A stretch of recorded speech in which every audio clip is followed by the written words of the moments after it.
Shalom, jumpa kembali ya sahabat-sahabat di dalam Tuhan. Sebelumnya mari kita berdoa. Bapa kami yang di surga, ini kami di hadapan-Mu Bapa. Bantu kami Bapa, artikan dalam pikiran kami, dalam hati kami, agar kami dapat mampu memahami dan mendapat pengertian yang datang dari surga.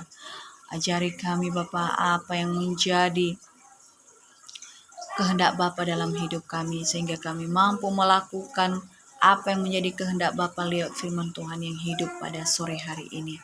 Bantu kami Tuhan, dan kami akan siap mendengarkan Bapa pada sore hari ini.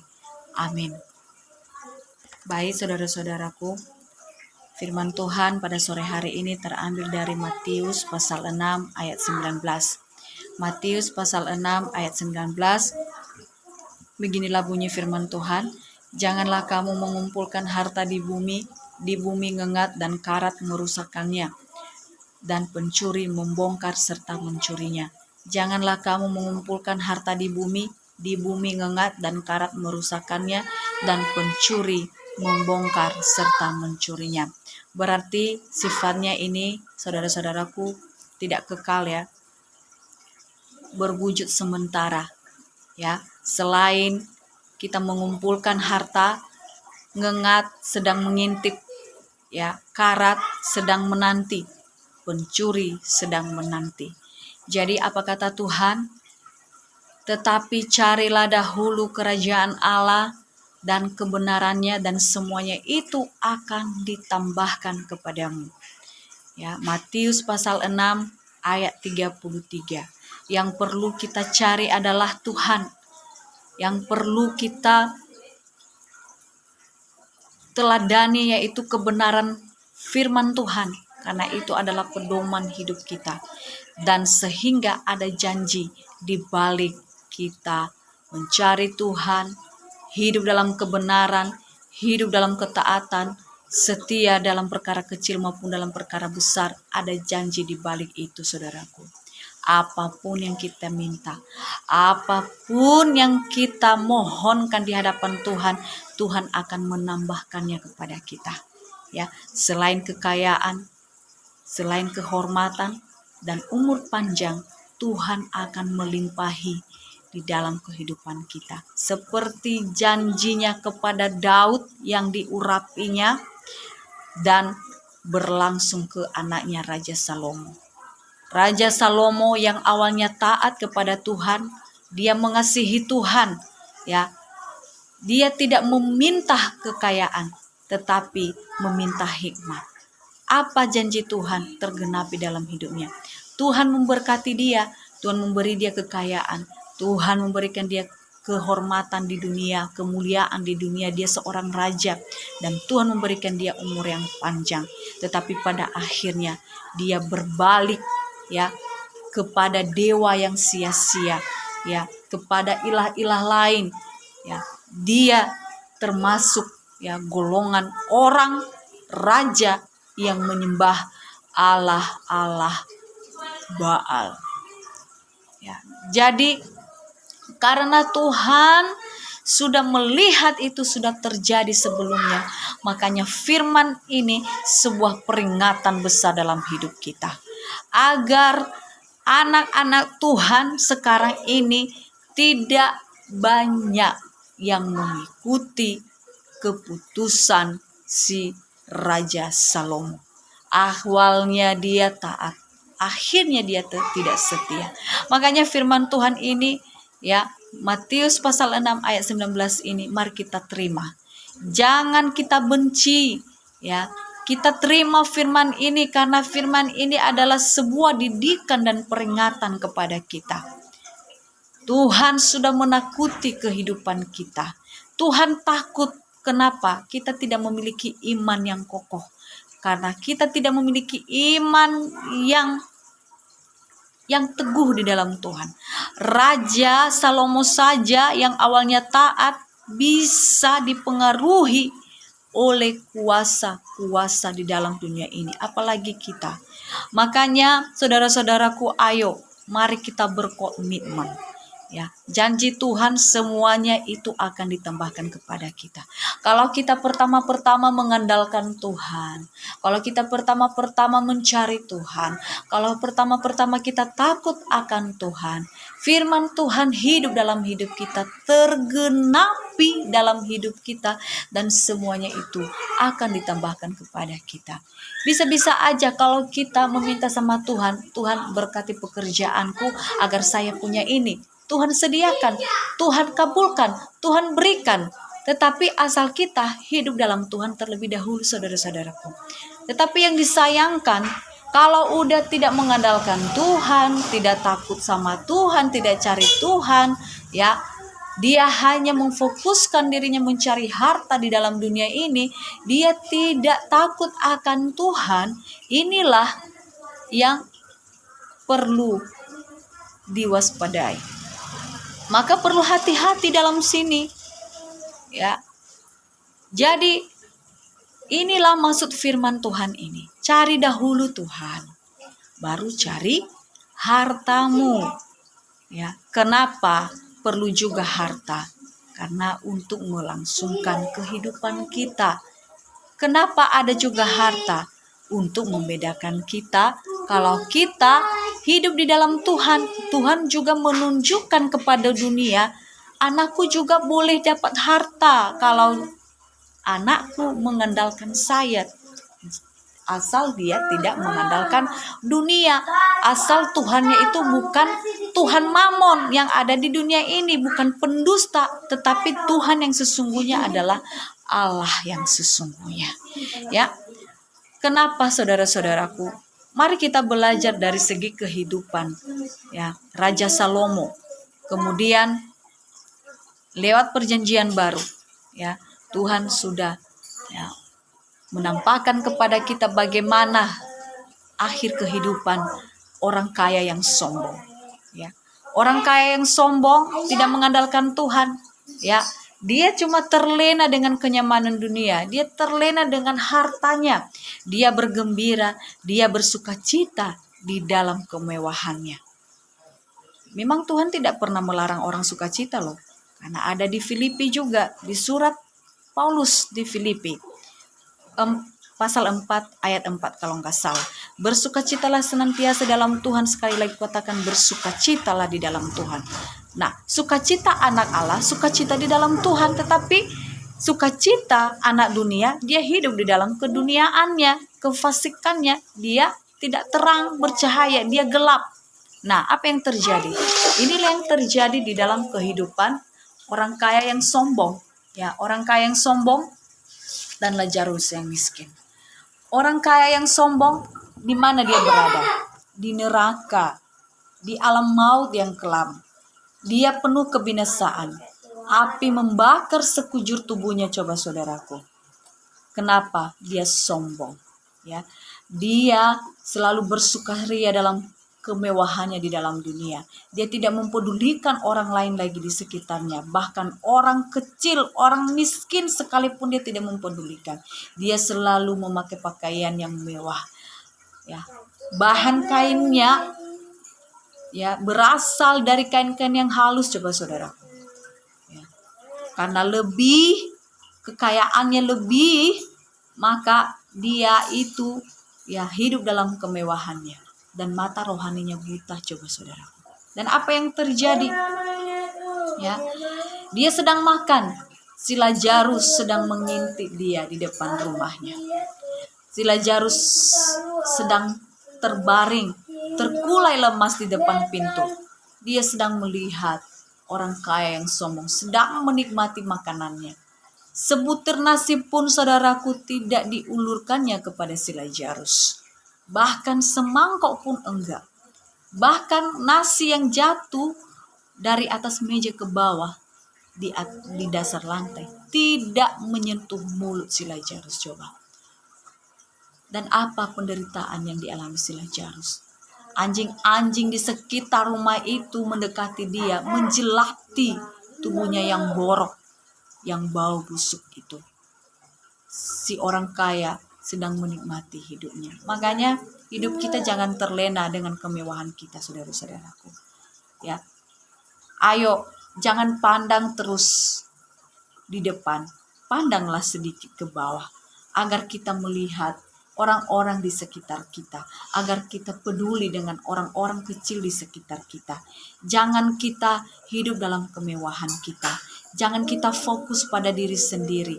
Ayo, sembari juga mari kita lihat orang-orang di sekitar kita yang membutuhkan uluran tangan kita. Dan apa yang terjadi karena kesakitan, kelaparan, ya, terjadi dalam diri si Lazarus, dia mati. Dia mati karena kelaparan dan penderitaan sakit penyakit. Apa yang terjadi? Malaikat menjemput si Lazarus, ya. Dia dibawa ke Firdaus bersama Bapak Abraham. Dia duduk di pangkuan Bapak Abraham, sedang menanti-nantikan Tuhan. Mereka berada di tempat perhentian yang menjanjikan. Dan apa yang terjadi tidak lama kemudian, orang kaya ini meninggal.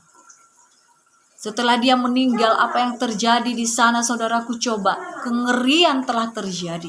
Penderitaan sedang terjadi dalam kehidupannya. Dia kepanasan di api itu, dia menjerit-jerit, dia memanggil-manggil, dan dia melihat ke atas. Dia melihat si Lazarus tadinya yang dia sakiti, ya, yang tidak dikasihaninya, duduk di pangkuan Bapak Abraham. Dia memanggil, Lazarus, Lazarus, tolong saya. Dijawab Bapak Abraham, ada apa denganmu, nak? Dijawabnya, izinkanlah si Lazarus, ya, mencucukkan ujung jarinya ke dalam air agar meneteskannya di dalam mulutku, membasahi langit-langit lidahku ini. Kata Bapak Abraham. Ya, kata Bapak Abraham, tengoklah, lihatlah apa yang dialami si Lazarus sekarang. Dia mendapat kebahagiaan. Dia menderita di dalam dunia. Dia bahagia di sini. Kamu bahagia di dunia karena kesombonganmu, keserakahanmu, dan lain sebagainya. Kamu menderita di sini. Kata Bapak Abraham, tidak mungkin dia ke situ. Ada jurang yang memisahkan kita. Kita tidak bisa menyatu kembali. Karena kami kudus, kami sedang menanti Tuhan. Dan kamu sedang, ya, mengalami penderitaanmu, dan kamu akan dipertemukan, ya, kengerian lebih dari apa yang kamu alami sekarang ini. Ya. Dia berkata, ya, si orang kaya berkata lagi, kalau demikian, aku minta kepadamu Bapak Abraham, ya, suruhlah si Lazarus datang ke rumah ayahku, karena ada 5 orang saudaraku, supaya ia memperingati mereka dengan sungguh-sungguh, agar mereka jangan masuk ke dalam tempat penderitaan ini. Apa kata Bapak? Ya, percuma, ya, percuma, gak mungkin si Lazarus datang ke sana, ya. Orang pribadi yang sesungguhnya, yang kudus itu, yang disalibkan itu, yang bangkit dari antara orang mati saja mereka tidak mengakui. Apalagi Musa datang ke situ, ya. Apalagi si Lazarus datang ke situ, nggak mungkin. Karena kekerasan hati, kefasikan mereka telah dibutakan oleh iblis. Karena mereka tidak merindukan Tuhan, ya. Mereka sejalan saja dengan iblis. Ya. Apa kata Bapak Abraham? Sekalipun kesaksian Musa telah terjadi, kesaksian para nabi, kesaksian para rasul, bahkan Allah kita sendiri yang bangkit dari antara orang mati tidak mereka akui. Ya. Apa jawabnya? Tidak, Bapak Abraham, tidak. Jika ada seorang yang datang dari antara orang mati kepada mereka, mereka akan bertobat. Kata Bapak Abraham, tidak mungkin mereka bertobat kalau mereka tidak sungguh-sungguh mencari Allah yang sesungguhnya. Makanya itu kata saya tadi, carilah dahulu Allah dan kebenarannya. Yesus saja sudah bangkit dari antara orang mati, apalagi setelah Lazarus turun ke sana menobatkan mereka, tidak ada istilah itu. Kalau orang buta rohani selama-lamanya akan buta kalau dia tidak sungguh-sungguh mencari Tuhan. Jadi saudara-saudaraku, kalau kita mau hidup bersama Tuhan, kita memperoleh hidup yang kekal, ayo, mari kita cari Tuhan. Mari kita hidup lewat kebenaran firman. Firman Tuhan sudah ditinggalkannya di bumi ini. Hanya saja kita yang bermalas-malasan, kita tidak mau membaca, kita tidak mau dituntun oleh firman yang hidup ini. Ya. Makanya benar apa kata Bapak Abraham, sekalipun ada kesaksian, ini kesaksian yang abadi, yang kekal, yang hakiki. Ini Tuhan Yesus sendiri, tetapi orang-orang malas mencari Dia. Jadi, saudara-saudaraku, ayo, jangan malas. Jangan malas mencari Allah kita yang sesungguhnya. Ya, jangan malas. Makanya kata Tuhan, ya, emas dan perak mereka, apa yang mereka punyai, emas perak mereka, itu tidak akan menyelamatkan mereka. Ya, Yehezkiel pasal 7 ayat 19.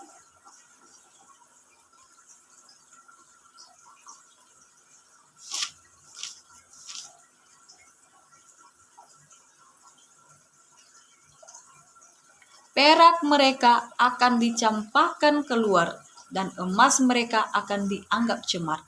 Emas dan peraknya tidak akan dapat menyelamatkan mereka pada hari kemurkaan Tuhan. Emas dan perak kita tidak akan menyelamatkan kita kalau kita tidak bertobat. Kita tidak akan memperoleh hidup yang kekal.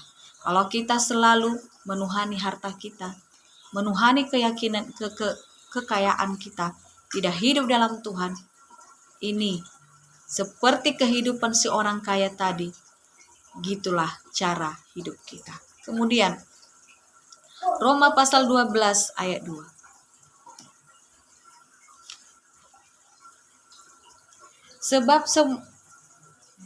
Roma pasal 12 ayat 2.